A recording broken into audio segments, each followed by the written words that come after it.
네, 오늘은 우리 청주 주님의 교회가 창립된 지 21주년이 되는 기념 주일입니다. 이 자리에 여러분 한 분 한 분이 지금 이렇게 와서 함께 예배를 드리고 있다고 하는 것은 결코 우연이 아니고 하나님의 특별하신 섭리가 있다는 사실을 저는 확실하게 믿습니다. 어젯밤 늦게까지 여러 가지 생각을 좀 하게 되었습니다. 저는 1979년도에 CCC 간사로 제가 헌신을 했습니다. 25년 동안 CCC 간사 사역을 섬기다가 갑자기 그 모든 것을 내려놓고 청주 주님의 교회를 개척하라고 하는 주님의 명령이 있었습니다.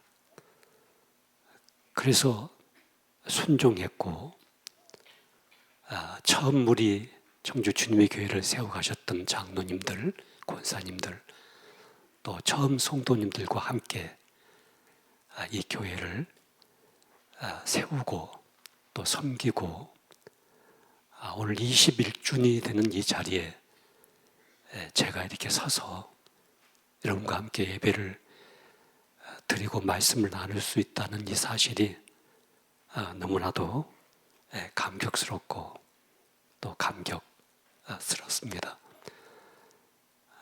만약에 제가 이 청주 주님의 교회를 개척하라고 하신 하나님의 뜻에 순종하지 않았다고 한다면 나는 지금 어떻게 돼 있을까를 제가 생각해 보았습니다.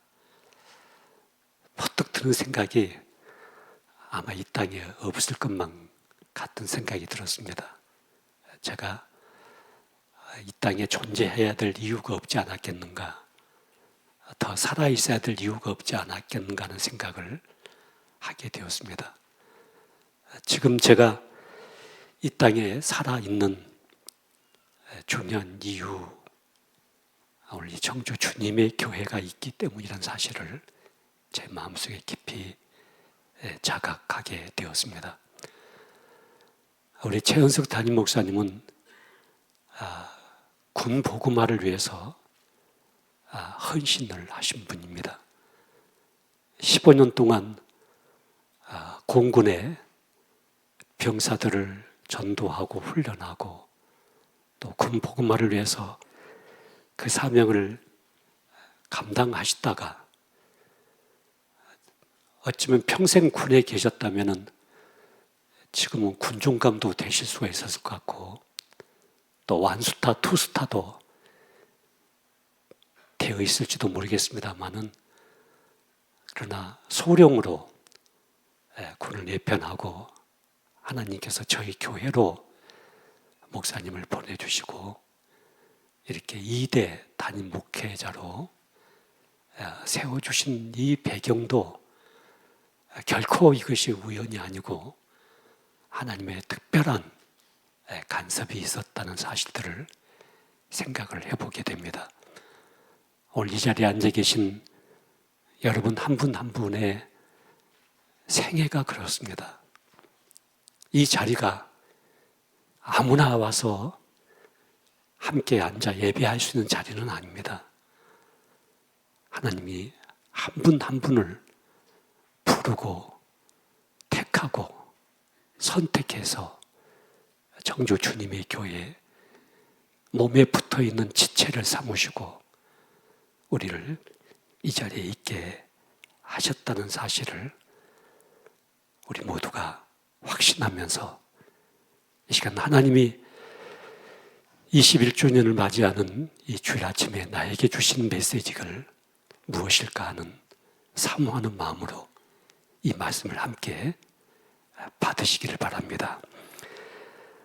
로마서는 1장부터 11장까지 우리가 어떤 제약 속에 있었는지 그 죄로 말미암아 어떤 형벌을 받게 되었는지 그런데 예수님께서 그 형벌을 대속해 주시고 우리 모두를 구속하시고 의의 옷을 입혀주신 구체적인 복음의 내용에 대해서 아주 소상하게 로마서 전체 말씀을 11장까지 다뤄가고 있습니다. 그리고 이제 12장에 넘어와서는 이런 큰 은혜, 이런 큰 은총, 이런 엄청난 사랑을 받아 하나님의 자녀가 되었고 구원받고 하나님 나라의 백성이 된 우리를 향해서 그러므로 이제 어떤 삶을 이 땅에 살아있는 동안에 우리가 살아내야 될 것인가 하는 것을 구체적으로 다루고 있는 말씀이 이 로마서 12장부터 이제 시작이 됩니다. 그래서 로마서 12장 1절은 그러므로라는 접속사로 시작이 됩니다. 그러므로 이 앞에 있는 모든 내용을 뭉뚱그려 가지고 이런 사건이 있었고 이런 이유가 있었고 이런 은혜가 있었고 이런 은총이 있었고 그런 은혜 가운데 있는 너기 때문에 이제 이런 삶을 살아가야 된다는 사실을 말씀하고 있는데 그 대표적인 말씀이 로마서 12장 1절에 너희 몸을 하나님이 기뻐하시는 거룩한 산 제물로 드리라. 이것이 너희가 드릴 영적인 예배다 이렇게 말씀합니다.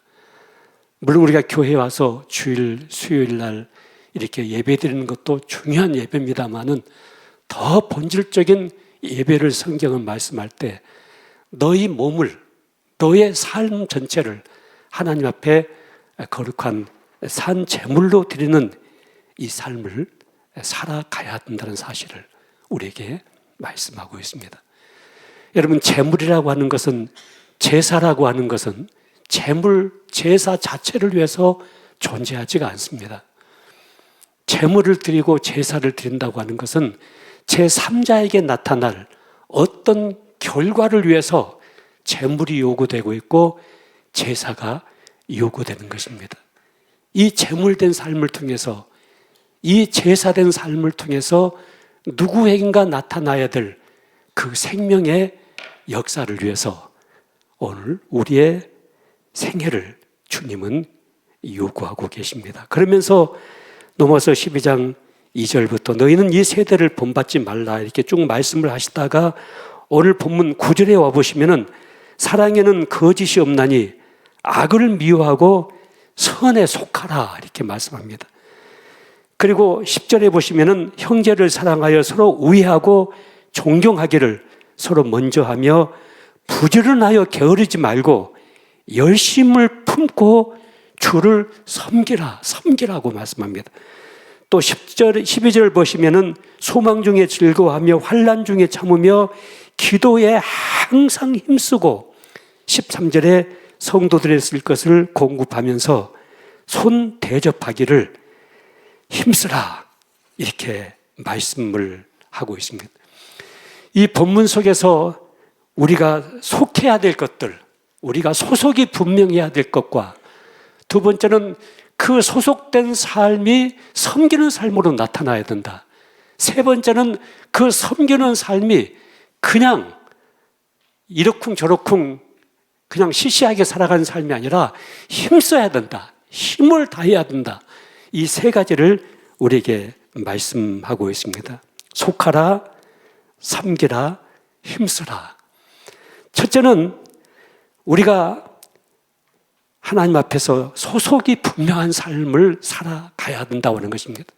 오늘 본문은 선에 속하라 이렇게 말씀합니다. 여러분, 성경에서 선과 악을 구분하는 것은 도덕적이고 윤리적인 관점에서 구분하는 것이 아니고 선에 속해 있다고 하는 것은 믿음 안에 있다고 하는 것입니다. 하나님 편에 있다고 하는 것입니다. 악에 속해 있다고 하는 것은 하나님을 떠나 있는 그 모든 삶을 성경은 악으로 규정을 하고 있습니다.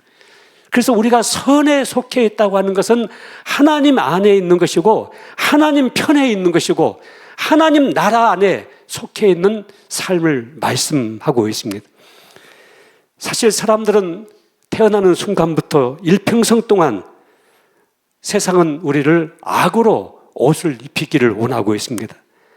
악한 생각에 묶이게 하고 악한 태도에 가둬버리고 끊임없이 우리를 악한 쪽으로 미혹해가는 죄성이 우리의 몸속에 담겨져 있습니다. 그래서 사람은 그냥 놔두면 절대로 거룩해지지 않습니다. 사람을 그냥 놔두면 절대로 선해지지가 않습니다. 적극적으로 우리가 선을 선택하고 선을 옷을 입고 선한 행실을 추구하지 아니하면 우리는 순간순간 악의 미혹을 당할 수밖에 없는 것입니다. 그래서 오늘 본문은 적극적으로 우리가 이 선한 하나님 쪽에 속해 있는 자가 되기 위해서는 두 가지, 거짓을 용납하지 말 것과 악을 적극적으로 미워할 것을 말씀하고 있습니다. 9절 말씀 보시면 사랑에는 거짓이 없나니 악을 미워하고 선에 속하라고 우리에게 말씀합니다. 여러분, 이 거짓을 거부하는 것, 거짓을 단절시키는 것, 거짓된 것을 끊어버리는 것, 이것은 너무나도 중요합니다. 사람을 죽음으로 끌고 가고 사람을 망하게 만드는 것은 총각칼이 아닙니다. 거짓말입니다. 사람이 거짓말에 묶여있고 거짓말에 갇혀있고 거짓말에 끌려다니게 되면 결과적으로 그 인생은 망하고 그 인생은 죽음으로 끝날 수밖에 없는 것입니다. 그런데 이 거짓이라고 하는 이 단어가 성경에서 말씀하실 때 여러분, 하나님이 나에게 하시지 않는 모든 말씀, 성경이 우리에게 하시지 않는 모든 예언들, 모든 메시지들, 그 모든 것을 성경은 거짓으로 규정을 하고 있습니다. 나는 타고난 팔자가 여모양 요꼴이 됐기 때문에 절대로 나는 성공할 수가 없어.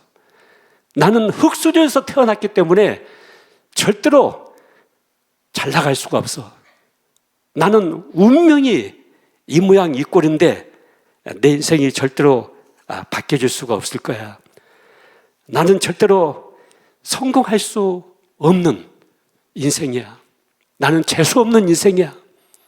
나는 밥값도 못하는 인생이야. 왜 내가 태어났을까?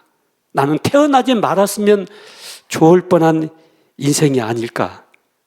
그래서 나는 실패자고 나는 배경이 없는 사람이고, 여러분, 이런 모든 것들은 우리가 어렸을 때부터 어떤 권위자를 통해서 들었던 메시지, 예언들, 그러나 그것이 참인지 거짓인지 분별해낼 수 있는 그런 상황이 아닌 상황 속에서 그런 많은 메시지가 우리 속사람을 묶어버리게 됩니다. 이게 전부 다 거짓말입니다.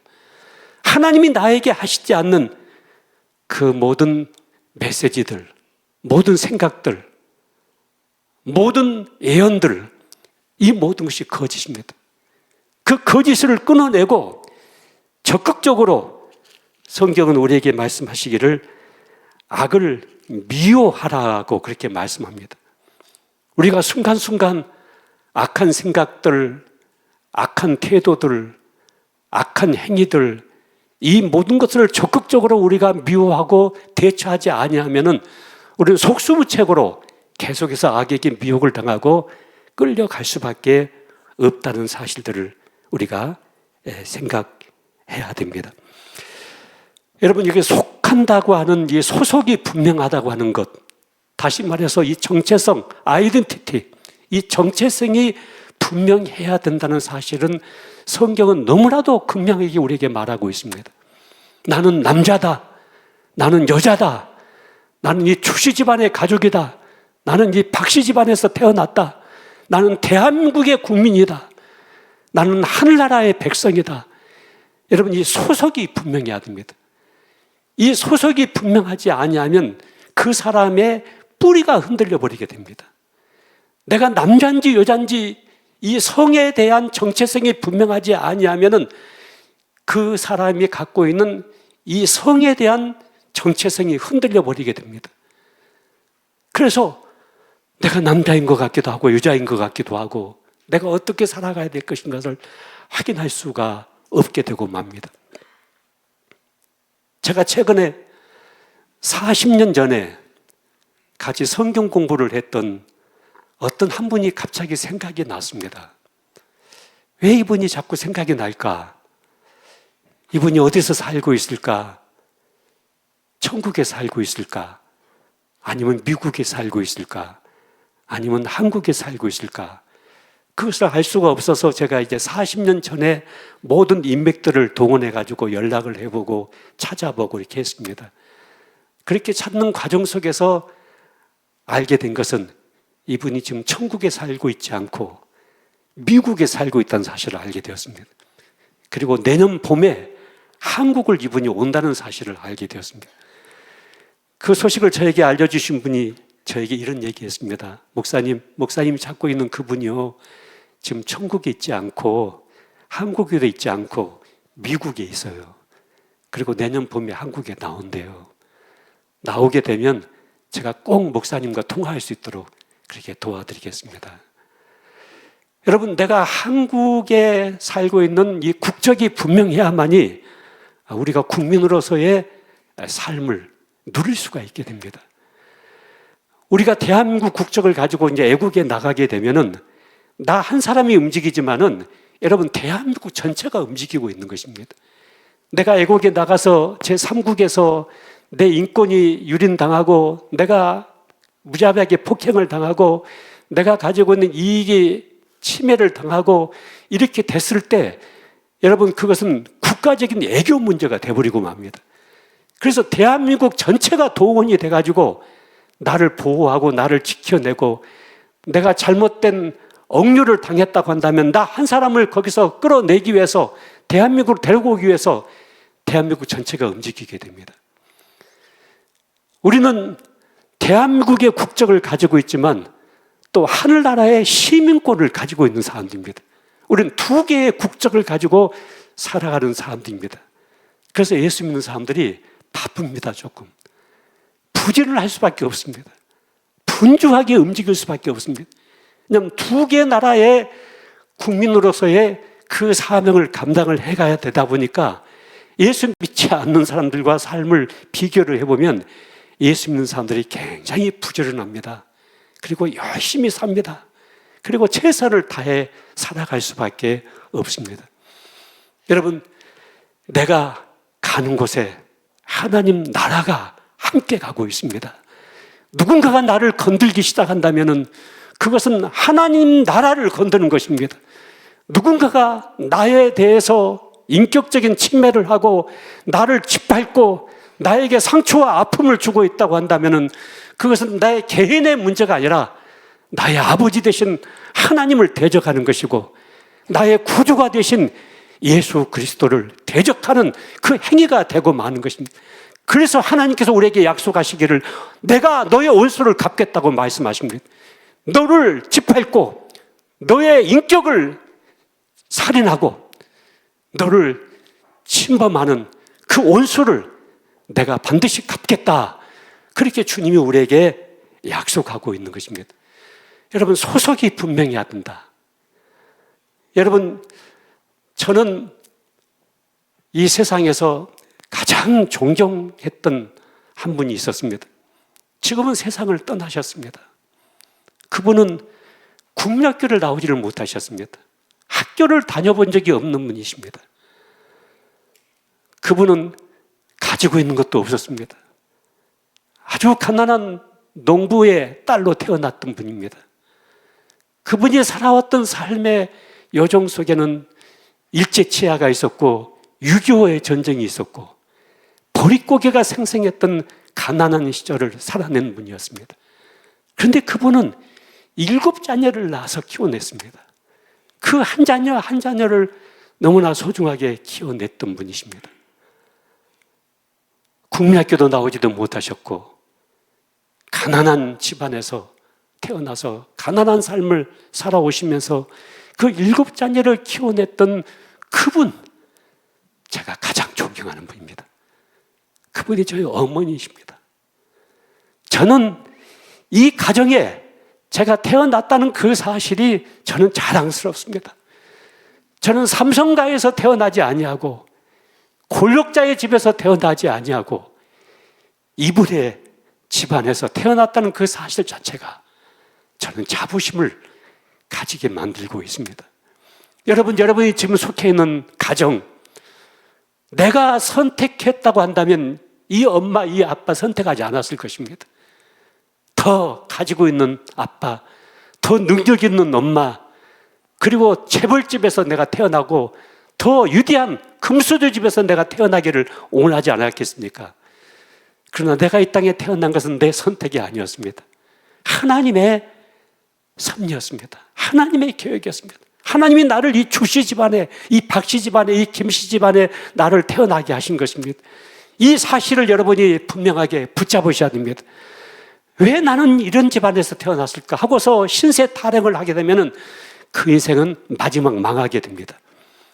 하나님께서 나를 이 가정에 태어나게 하셨기 때문에 나는 이 가정의 가족이고 구성원이고 나는 이 집안의 식구고, 그래서 이 가족 안에는 같은 혈육끼리 한 형제와 한 자매가 되어 있고, 그래서 나는 마지막까지 내 어머니 아버지를 나는 소중하게 여기고 섬기고, 또 나는 마지막까지 내 자식들을 소중하게 내가 책임지고 내가 이들을 키워내면서 나의 삶을 살아가야 되겠다는 이 가정에 대한 소속이 분명해야 됩니다. 여러분, 그래야만이 그 인생이 행복해질 수가 있습니다. 그 인생이 결코 애롭지 않습니다. 어제는 우리 처갓집에 우리 처남들이 4명이나 있습니다. 그리고 저희 아내가 제일 큰 딸, 맏딸입니다. 애동딸입니다. 그래서 형제가 5명입니다. 5명의 부부 전체가 저희 집에 어저께 다 모였습니다. 모여서 이제 아버지가 돌아가셨고 이제 홀로 남으신 어머니가 계시고 하는 상황 속에서 앞으로 우리 형제들끼리 어떻게 삶을 살아가야 될 것인가, 어떤 우애를 가지고 우리 형제간의 삶을 영위해야 될 것인가, 그리고 홀로 남으신 어머님을 우리가 어떻게 마지막까지 섬기고 함께 사랑의 책임을 다할 것인가, 그 모든 것들을 함께 이렇게 나누면서 제가 마지막 이야기를 했습니다. 이제 아버님 돌아가셨기 때문에 제일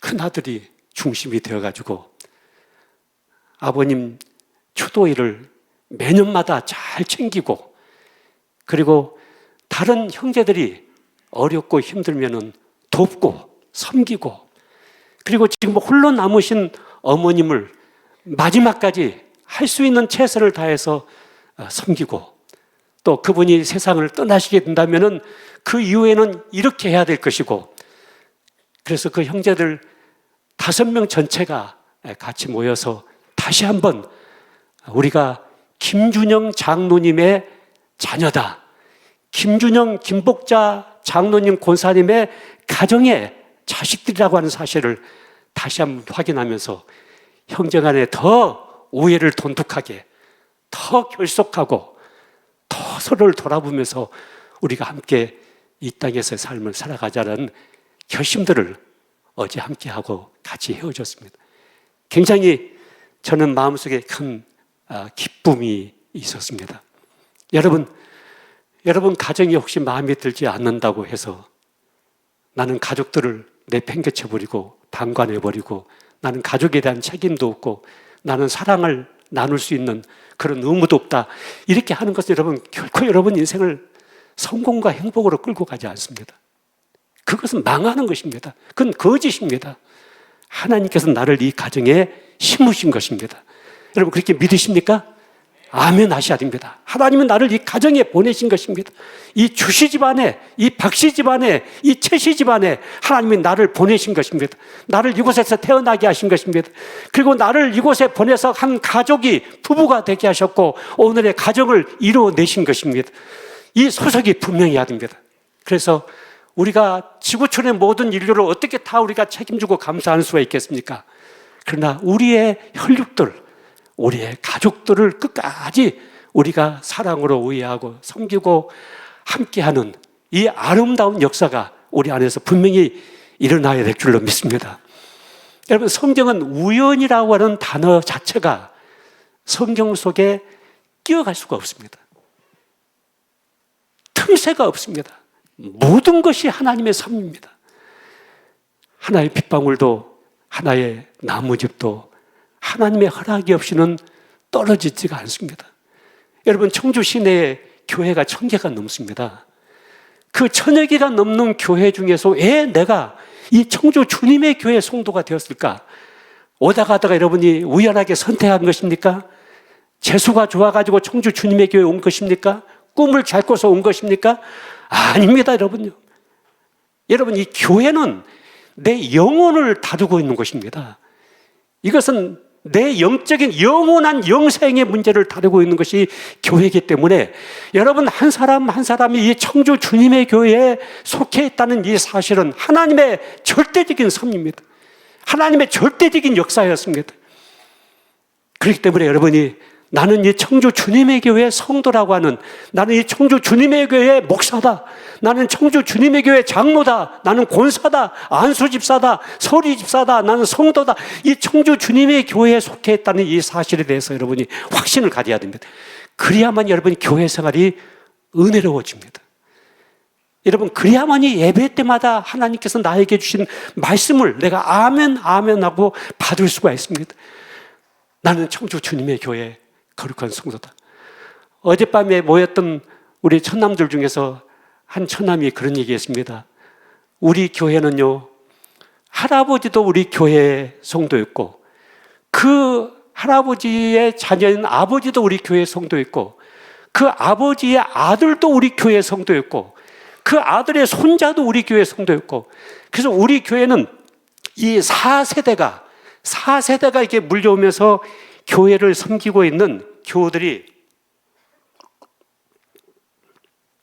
많이 있다는 거예요. 그래서 그 얘기를 들으면서 좋은 교회다, 참 좋은 교회다. 그 믿음의 모든 자녀들의 세대가 한 교회를 계속해서 섬긴다고 하는 것은 정말 하나님께 받은 영광스러운 축복이라고 믿습니다. 여러분, 하나님께서 나를 이 청주 주님의 교회에 심으셨다는 이 사실을 흔들리지 마시고, 여러분이 조금은 교회 생활 속에서 서운하기도 하고 섭섭하기도 하고 또 교우들끼리 서로 마음도 좀 상하기도 하고 부족한 부분도 있지만은, 그러나 하나님께서 나를 청주 주님의 교회에 세우셨고 지체로 삼으셨기 때문에 이 청주 주님의 교회는 내 교회다, 우리 교회다. 나는 이 교회를 끌어안고 이 교회 안에서 내 마지막 생애를 보낸다, 내 마지막 신앙생활을 감당할 것이다, 섬길 것이다. 이 확신을 여러분이 가지실 때 여러분의 신앙생활과 영적인 삶이 축복된 삶으로 나타나게 될 줄 믿습니다. 두 번째는 여기 섬기라고 계속해서 우리에게 성경은 말씀하고 있습니다. 11절에 보면 부지런하여 게으르지 말고 열심을 품고 주를 섬기라. 여러분, 우리가 소속이 분명히 됐다고 한다면 그 다음에는 우리 옆에 있는 지체들이 반드시 있게 됩니다. 가정도 마찬가지고 교회도 마찬가지입니다. 그 모든 지체들을 향해서 주님은 우리에게 말씀하시기를 섬기라 이렇게 말씀합니다. 그 사람이 나에게 무엇을 대접하고 나를 알아주고 나를 인정해 줄 것을 기다리는 것이 아니라 네가 먼저 그들을 섬기기 위해서 내가 너를 그곳에 보냈다, 그렇게 말씀하십니다. 여러분, 이 섬긴다고 하는 것이요, 얼마나 큰 축복이고 얼마나 큰 은혜인지 모릅니다. 여러분, 내가 누구를 이렇게 섬기려고 할 때 먼저 내 마음이 따뜻해집니다. 그렇죠? 여러분, 내가 누구에게 사랑을 이렇게 베풀려고 할 때 먼저 내 마음이 이렇게 넓어집니다. 여러분, 누군가에게 내가 밥 한 끼를 대접을 해봐야 되겠다, 이 생각만 해도 우리 마음이 훈훈해지기 시작합니다. 그래서 우리가 부모님을 섬긴다, 형제들을 섬긴다, 내가 부모님을 섬기고 형제들을 섬겼기 때문에 나중에 나에게 어떤 보상이 따라올 것이다, 그게 아니고요. 여러분, 부모님을 섬긴다는 그 사실 자체가 하나님이 우리에게 주신 축복입니다. 여러분, 그게 은혜입니다. 내가 형제들을 돌아본다는 그 사실 자체가 하나님이 나에게 주신 큰 축복입니다. 큰 은혜입니다. 그래서 주님은 이 땅에 오셔서 하신 말씀이 나는 섬김을 받기 위해서 온 것이 아니라 나는 모든 사람을 섬기고 도리어 내 목숨을 대속물로 내어주기 위해서 나는 이 땅에 왔다고 주님은 말씀하고 있습니다. 우리는 그 주님을 따르는 제자들입니다. 여러분, 이 섬김의 은혜, 이 섬김의 축복, 섬김의 역사가 여러분 한 분 한 분에게 이루어지시기를 바랍니다. 섬긴다고 하는 것은 보상을 기대하는 삶이 아닙니다. 대가를 기대하는 삶이 아닙니다. 섬기는 그 자체에 의미가 있고 축복이 있습니다. 우리가 주일마다 교회 와서 헌금하잖아요. 내가 헌금 이렇게 드렸기 때문에 11조 드렸기 때문에 하나님 나에게 30배, 60배, 100배의 축복을 주십시오. 그 조건부로 헌금하는 것은 율법적입니다. 그 하나님이 기뻐하지 않습니다. 내가 하나님께 헌금을 드린다는 그 자체가 우리의 기쁨이고 우리의 즐거움이고 우리의 행복입니다, 여러분요. 더 드리고 싶고 더 섬기고 싶고 더 나누고 싶어하는 이런 심정을 우리 마음속에 품고 우리가 이 땅을 살아가야 되겠습니다. 여러분, 교회가 존재하는 목적은 섬기기 위한 것입니다. 자기 교회에 배불리고 자기 교회에 대리석 깔고 자기 교회에 편하고 자기들끼리 구원받고 자기들끼리 천국 가고 그렇게 하기 위해서 교회를 세우지 않습니다. 교회는 교회 울타리를 뛰어넘어서 흘러가야 되는 것입니다. 이웃을 향해서 흘러가야 되고 이웃 교회를 향해서 흘러가야 되고 어려운 사람들을 향해서 흘러가야 되고 세계 열방을 향해서 흘러가야 되고 그래서 많은 사람들을 섬겨야 되는 것이 하나님께서 교회를 세우신 아주 중요한 목적입니다. 예수 그리스도께서 십자가에서 피와 물을 다 쏟아서 흘러내보내지 않았다고 한다면 여러분과 나는 구원을 받지 못했을 것입니다. 구속의 은혜를 입을 수 없었을 것입니다. 그러나 주님은 십자가에서 하늘과 땅 사이에 매어 달리셔서 피와 물을 콸콸 쏟아가시면서 그 피와 물을 흘러내보내셔서 여러분과 나에게 의의 옷을 입혀주시고 그 십자가의 보혈로 우리의 모든 죄를 깨끗하게 씻어주심으로 말미암아 우리는 하나님의 거룩한 백성이 될 수가 있는 것입니다. 성도가 된 것입니다. 섬기는 삶. 그래서 제가 이 섬기는 삶을 한마디로 제가 여러분에게 요약해서 말씀을 드렸습니다. 무슨 학위를 가지고 있는 것이라고요? 밥사. 박사가 아니고 박사보다 더 높은 밥사. 누군가에게 밥을 먹이는 사람, 누군가에게 물을 먹이는 사람, 누군가에게 격려하는 사람, 누군가의 손을 붙잡아주는 사람.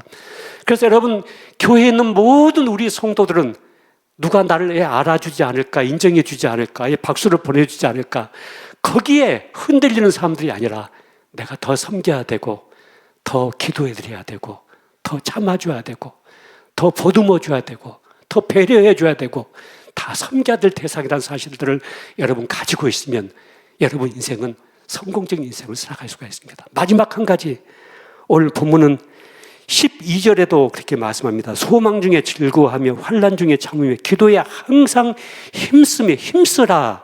그리고 13절에 보면 성도들의 쓸 것을 공급하며 손 대접하기를 힘쓰라. 그렇게 말씀하고 있습니다. 여러분, 이 힘을 쓴다고 하는 것은요, 굉장히 중요합니다. 여러분, 손을 이렇게 딱 펴보세요. 힘을 안 써보세요. 가만히 놔둬보세요. 아무것도 이루어지지 않습니다. 근데 이 손이 힘을 쓰기 시작하면 이 손 하나를 가지고 막 엄청난 일을 막 만들어내게 됩니다. 힘을 쓰게 되면은 이 손에서 막 창조 역사가 나타나고 기적의 역사가 나타나고, 근데 힘을 안 쓰면 아무것도 이루어지지가 않습니다. 여러분, 우리가 힘을 써야 됩니다. 기도도 힘을 써야 되고 예배도 힘을 써야 되고 누군가를 사랑하는 것도 힘을 써야 되고 정성을 다하는 이 힘을 쏟아야 됩니다. 저는 슬프게도 우리나라의 역대 대통령들 중에서 제가 존경하는 분이 없습니다. 물론 정치적으로 여러 가지 연명들이 있겠습니다만은 제 마음속에 진심으로 막 존경이 되지는 않습니다.